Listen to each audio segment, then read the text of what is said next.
Republicans are now on day 2 of their latest sustained round of bad faith attacks against Democratic Congresswoman Rashida Tlaib. This time, it's for expressing the personal meaning she derives from her ancestors' land in what is now Israel, being used to create a safe haven for Jews after the horrors of the Holocaust. That sentiment has been twisted in truly odious ways, from an accusation of anti-Semitism by the Republican National Committee Chair Romney McDaniel to absolutely vile remarks from Wyoming Republican Congresswoman Liz Cheney suggesting that Tlaib was trying to delegitimize Israel. But among Tlaib's supporters is one of her most stalwart defenders, Congresswoman Ilhan Omar. Omar and Tlaib are the only 2 Muslim American women in Congress, and they have consistently had each other's backs as they have each endured a series of attacks. Today, Congresswoman Omar, along with her Jewish colleague, Congresswoman Jan Schakowsky of Illinois, wrote an op-ed calling for building alliances between the members of the Muslim and Jewish faiths and for an end to bigotry. And Democratic Congresswoman Ilhan Omar of Minnesota is here with me now. Congresswoman, I want to talk about your op-ed, but first I want to ask how you, given the experience you've had in the sort of center of firestorms, how you are interpreting what is happening right now with respect to your colleague Rashida Tlaib's comments. Hi, Chris. It's really good to be here with you. You know, I tell my sister Rashida Tlaib that her and I have the strength to endure any of the mischaracterization or efforts to distort and vilify and mischaracterize our message. And I think we are seeing what happens when people really see these kind of attacks for what they are. It is designed to silence, sideline, and sort of almost eliminate public voice of Muslims from the public discourse. And so I'm really excited that we have an opportunity to build alliances and push back and fight this attempt to marginalize our community's voice. You know, you had this op-ed with Jan Schakowsky today talking about the shared interests of Jews and Muslims in sort of fighting bigotry and white nationalism and white nationalist violence. And I wonder what your experience has been, because obviously I think there's some folks who've come after you in bad faith, but there are some who were offended in good faith by things that you said or tweeted about allegiance to Israel, or a tweet about it all about the Benjamins vis-a-vis money.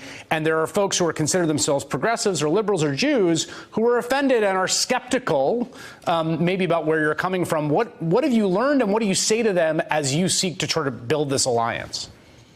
I mean, the one thing that Jen and I realized was that when you see something wrong, that you have to use your influence and your voice to speak out against it. And what we have noticed is that there is a threat. Our communities are being terrorized by white supremacy. We've seen the attacks on synagogues. We've seen the linkage that they have to people who seek to terrorize mosques.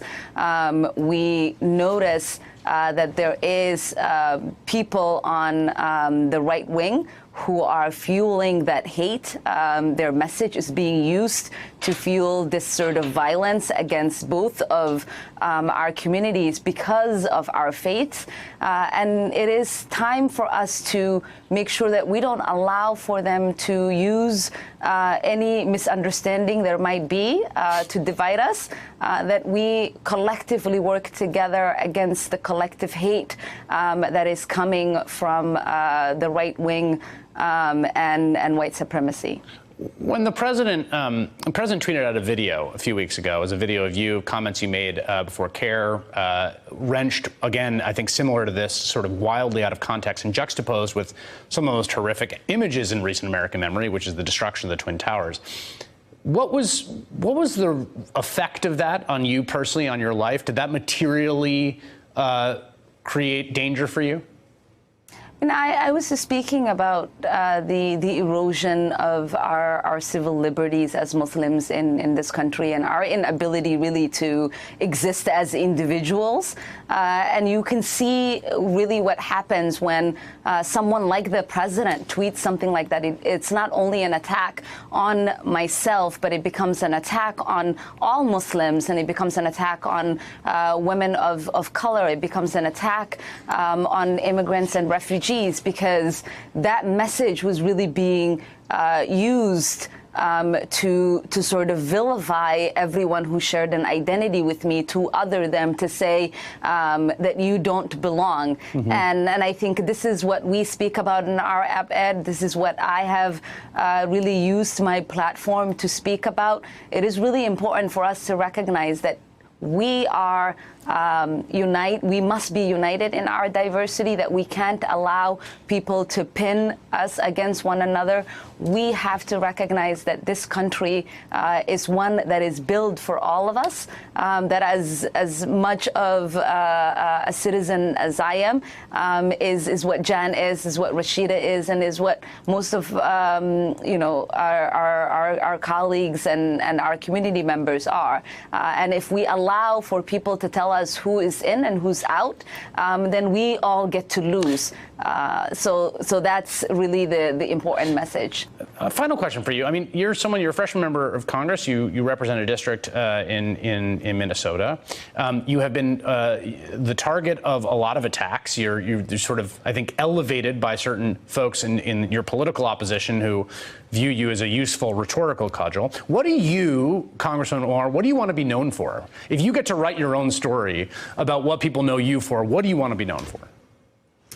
So when I am in the district, what people know me as is this fierce fighter for their progressive values, someone who understands that we can't only fight for individual progress, we have to fight for collective progress. They know that I am out here fighting to free them from the shackles of student debt, that I'm out here trying to make sure that every single person has an opportunity to be housed, that there is no mother or father going to sleep crying because they don't know where the next meal is going to come to feed their families. And everybody knows that I am a fighter for a more just and sustainable society. And that's what people already know me as. I think everything else that you might hear in the headlines that feeds into a particular narrative that people want to fuel to silence my voice and to minimize the kind of work that I want to do in driving for a more just world is not something that the people that send me and entrusted their votes to send me to Washington to represent them know me as. And I'm quite content with that, in knowing that that they're happy that I'm representing them and fighting for them every single day.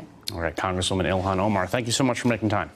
Thank you so much for having me. Hey there, I'm Chris Hayes from MSNBC. Thanks for watching MSNBC on YouTube. If you want to keep up to date with the videos we're putting out, you can click subscribe just below me, or click over on this list to see lots of other great videos.